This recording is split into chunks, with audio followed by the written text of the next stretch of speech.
بسم الله الرحمن الرحيم. إننا نعيش في زمن الفتنة العمياء.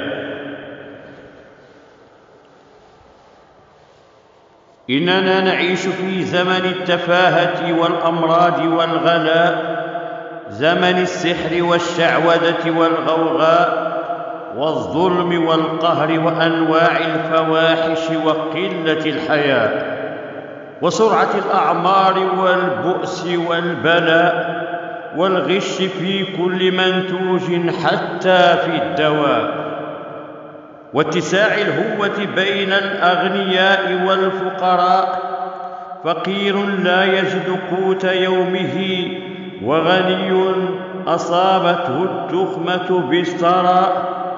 ويل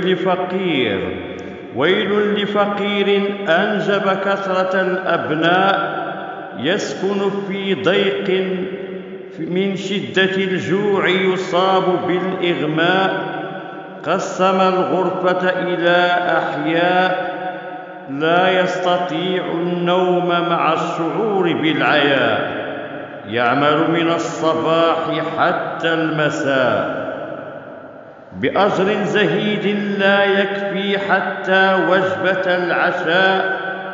نحن في زمن الرجال فيه قليل والعمل اكتسحته النساء. نحن نعيش في زمان يسرق فيه الأبناء وتباع الأعضاء وتسحق فيه كرامة الضعفاء.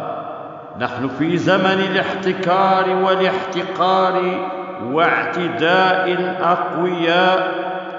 نحن في زمن من في القبور أفضل حالا من الأحياء. نحن في زمن الشعوب المغلوبة رفعت فيه الراية البيضاء.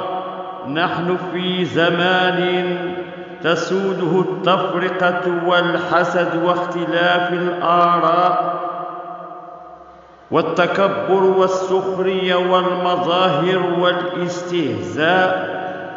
نحن في زمن الجشع، ما كرهوا أن يبيعوا لك الدواء.